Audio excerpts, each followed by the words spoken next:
My heart broke when I saw my girlfriend's Instagram post. She had shared a picture of her ex and written under it, "Some relationships never end."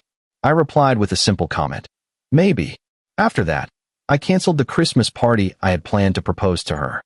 2 days later, my girlfriend showed up at my door, holding something very expensive in her hands. I'm Alex, 31 years old.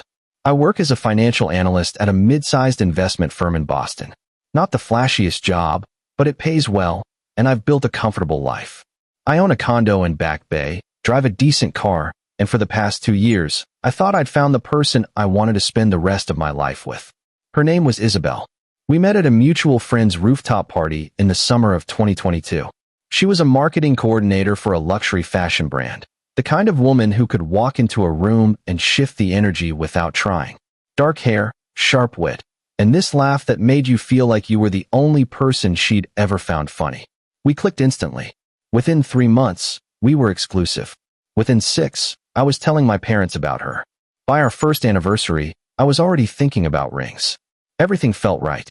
Or at least, it did until December 12, 2024. The thing about relationships is that you build them on trust, on small moments that accumulate into something solid. Isabel and I had that.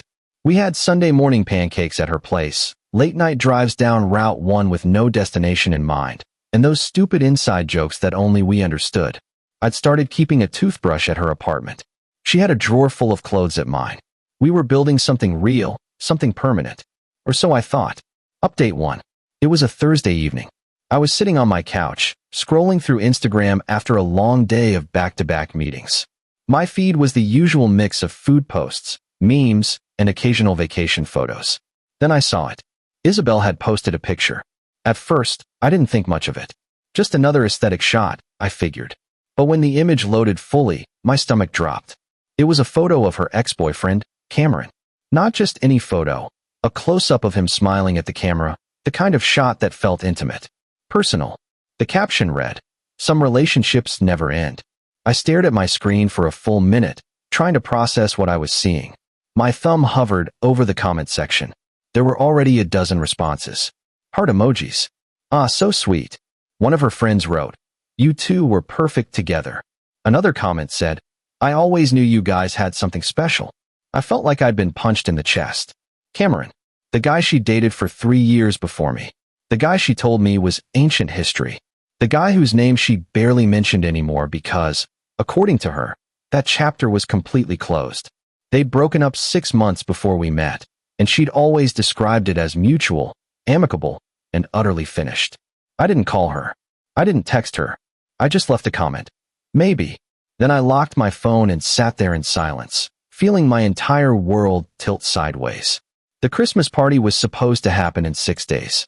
I'd rented out a private room at a nice restaurant downtown, not one of those trendy, overpriced places, but somewhere classic and elegant. Invited 30 people, her friends, my friends, our families. I'd coordinated with a photographer to capture the moment I got down on one knee. The ring was already sitting in my sock drawer, a platinum band with a princess-cut diamond that cost me 3 months' salary. I'd been planning this for weeks, agonizing over every detail because I wanted it to be perfect. I canceled everything that night. The restaurant refunded half the deposit. I sent a group text to everyone saying the party was off due to unforeseen circumstances. My mom called immediately, confused and worried, but I didn't have the energy to explain. I just told her I'd talk to her later. My best friend, Jake, texted asking if I was okay. I left him on read. Isabel texted me around 10 p.m. "Isabel, hey babe, you okay? Saw your comment on my post. What did you mean by maybe?" I didn't respond. She called twice. I let it go to voicemail both times. I poured myself a glass of whiskey and sat on my balcony in the freezing December air, watching the city lights blur together. I kept thinking about that caption. Some relationships never end. What the hell did that mean? Was it a declaration? A confession? Was she telling the world, telling me, that she still had feelings for him? I felt stupid. I felt betrayed. I felt like the guy who gets blindsided in every bad romantic comedy. Except this wasn't funny. This was my life. Update 2. Friday morning, I woke up to 17 messages from her. Isabel. Alex, what's going on? Isabel. Are you mad at me? Isabel. Please talk to me. Isabel, I don't understand what I did wrong. Isabel, baby, please. You're scaring me.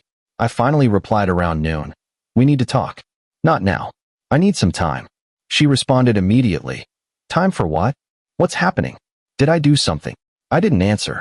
That weekend was brutal. I couldn't eat. Couldn't focus on anything. I kept replaying the post in my head, dissecting every word of that caption. I stalked Cameron's profile, something I hadn't done in over a year. He looked good, happy, successful. He worked in tech, some startup that had recently gotten funding. His Instagram was full of gym photos, travel shots, and motivational quotes. The kind of guy who had his life together. I hated him. I hated that I was comparing myself to him. I hated that Isabel had chosen to post about him instead of deleting that part of her life like I'd assumed she had. My apartment felt suffocating. I went for a run on Saturday morning, hoping to clear my head, but every song on my playlist reminded me of her. I came home, showered, and then just sat on my couch staring at the ceiling for hours. Jake called me Saturday night. Dude, what's going on? You haven't answered anyone. Your mom called me asking if you were alive. I'm fine, I said flatly. You're clearly not fine. Talk to me. I told him everything. The post. The caption. The canceled proposal. There was a long silence on the other end. Man, Jake finally said.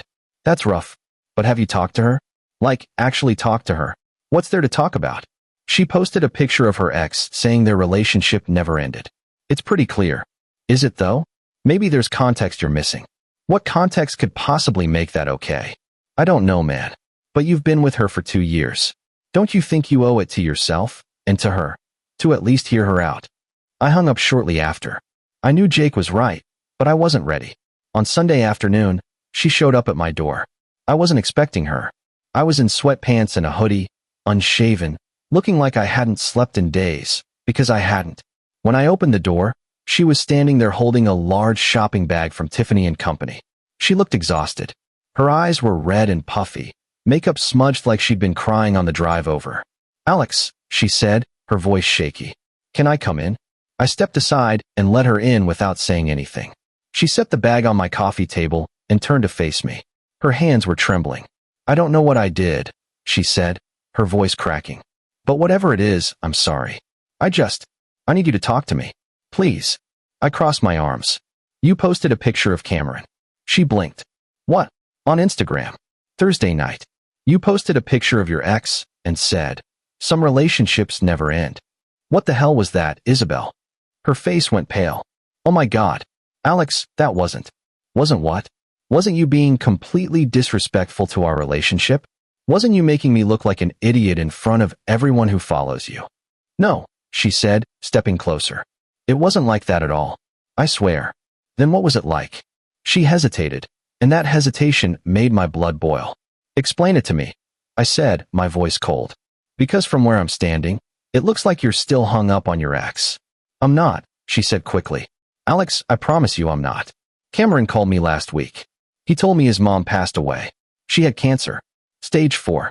I went to the funeral to pay my respects. That's all it was. I stared at her. And you decided to post a tribute to him on social media? It wasn't a tribute to him, she said, her voice rising. It was a tribute to her. His mom. She was like a second mother to me when we were together. She used to invite me over for Sunday dinners. She taught me how to make her grandmother's lasagna recipe. When Cameron and I broke up, I lost her too. And when I heard she died, it broke my heart. I just wanted to acknowledge that. Then why didn't you say that in the caption? Why didn't you mention her name? Why did you post a picture of Cameron and write something that makes it sound like you still have feelings for him? She opened her mouth, then closed it. Tears were streaming down her face now. I don't know. I wasn't thinking. I was emotional, and I posted it without really thinking about how it would look. I didn't think. That's the problem, Isabel. You didn't think. You didn't think about me. You didn't think about us. You just did what you wanted, and now I'm supposed to be okay with it. I'm sorry, she said, her voice breaking completely. I'm so sorry. I didn't mean to hurt you. I swear, Alex, there's nothing between me and Cameron. I love you. Only you. I've loved you since the day we met, and I've never looked back. Not once. I looked at the Tiffany bag on the table. What's that? She wiped her eyes. I bought you a gift. For Christmas. I wanted to give it to you early because I could tell something was wrong, and I wanted to show you how much you mean to me. I didn't open it. I couldn't. I need you to leave, I said quietly. What? I need space, Isabel. I can't do this right now. She reached for my hand, but I pulled away. Please don't do this, she whispered. Please. I love you. We can fix this. I'll delete the post. I'll do whatever you want. Just please don't push me away. Just go. She stood there for a long moment, staring at me like she was waiting for me to change my mind. When I didn't, she grabbed her purse, leaving the Tiffany bag behind, and walked to the door. Before she left, she turned back one last time. I love you, Alex. I hope you know that. Then she was gone. Update 3. The next few days were a blur.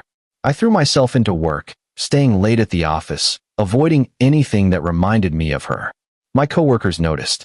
My boss even pulled me aside on Tuesday to ask if I was okay. I told him I was fine, just dealing with some personal stuff. He didn't push. I kept the Tiffany bag on my coffee table, unopened. Every time I walked past it, I felt this weight in my chest. Part of me wanted to open it. Part of me wanted to throw it away. On Wednesday, December 18th, my phone rang. It was an unknown number. I almost didn't answer, but something told me to pick up. Hello. Is this Alex? A man's voice asked. Yeah.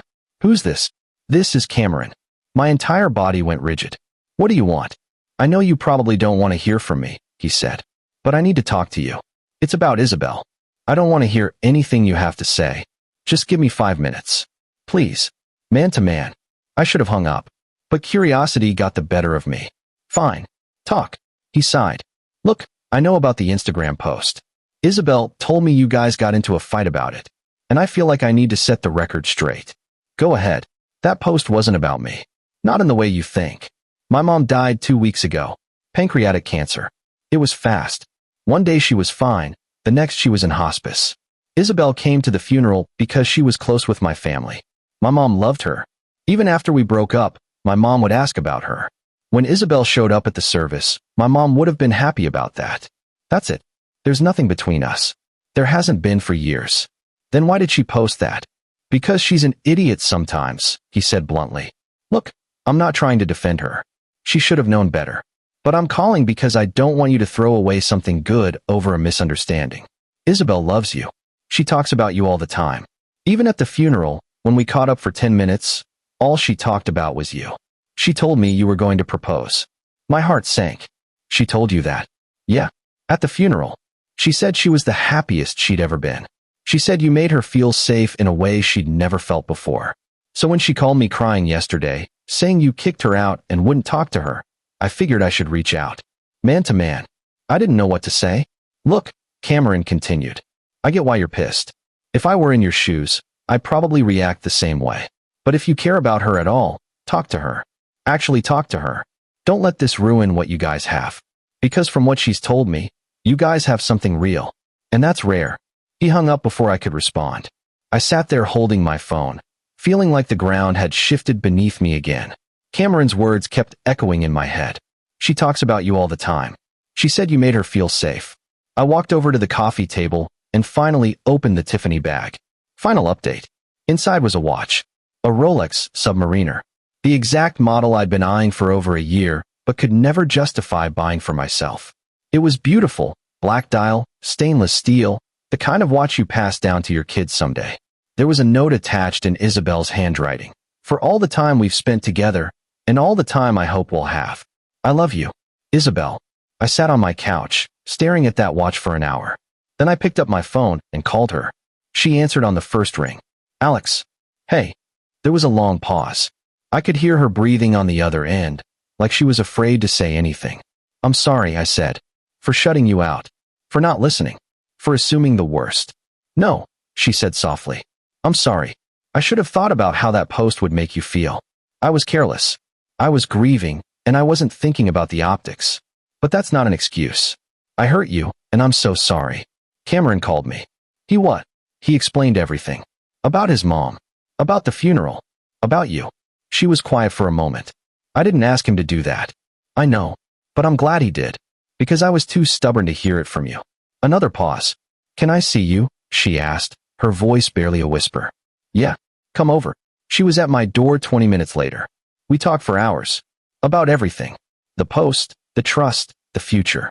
She showed me pictures from the funeral, her standing with Cameron's family, his mom's portrait at the service.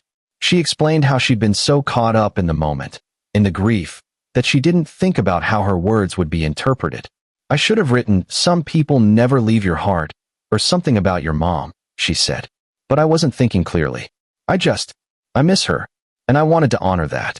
I get it now, I said. I do. But it scared the hell out of me. I thought I was losing you. You're not losing me, she said, taking my hand. I'm right here. I've always been right here. By the end of the night, we were okay. Not perfect, but okay. We ordered takeout, sat on my couch, and watched some dumb action movie neither of us paid attention to. It felt normal again. Safe. I proposed to her on New Year's Eve. No party. No crowd. Just the two of us on my balcony, watching the fireworks over Boston Harbor. The ring I'd bought was still in my sock drawer, waiting. When I got down on one knee, she didn't even let me finish my speech before she said yes. 3 months later, we're still together. Still figuring things out. I won't lie and say everything's been smooth. There are moments when I think about that post, about how close I came to walking away. But I also think about the watch. About Cameron's call. About the fact that sometimes, people make mistakes without malicious intent. We've started going to couples therapy, not because we're in crisis, but because we want to build better communication habits. Isabel deleted the post a week after everything happened. She sent an apology to me, not publicly, just privately, and we agreed that moving forward, we'd check in with each other before posting anything that could be misinterpreted. I don't know if that makes me smart or stupid, maybe a little of both. But for now, I'm choosing to believe in second chances. I'm choosing to believe that love isn't about perfection. It's about showing up for each other even when things get messy. And honestly, I'm glad I didn't let pride destroy something worth fighting for. Edit 1. A lot of people have been asking why I didn't just talk to Isabel right away. Honestly, pride, hurt, fear. I don't know. In the moment, it felt like the right move. Looking back, maybe it wasn't. But I'm learning that sometimes the right move is the one that feels uncomfortable. Edit 2. For those wondering, I never posted about any of this on social media. Unlike some people, I prefer to keep my drama offline. The irony isn't lost on me. Edit 3. We set a date. October 2025. Small wedding. Close friends and family only. Isabel's been planning it with my mom, which is honestly adorable to watch. I'm still not great at this whole communication thing, but I'm trying. We both are.